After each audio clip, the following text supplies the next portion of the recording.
આખી દુનિયાને ખબર છે રામાયણ શું કહે છે, પણ રામાયણની વાત તો એકની એક જ છે. શું સાંભળીને કામ હોય?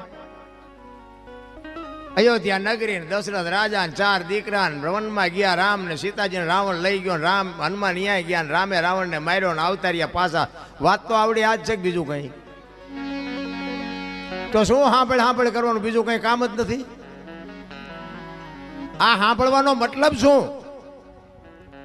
આખી દુનિયા એક મોરારી બાપુ જેવા આપણા કથાકાર હોય તોય ભલે, ને એક નાનો એવો કથાકાર હોય તોય ભલે, વાત તો આવડી આ જ હોય, બીજું શું હોય? અને આ કથાઓ સાંભળવાથી આપણો ફાયદો શું, આપણને મતલબ શું?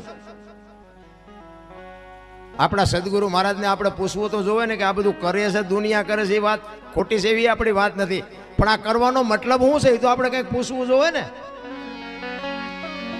પણ રામકથા તમે બેહાડી હોય, લાખો રૂપિયાનો ખર્ચો કર્યો હોય,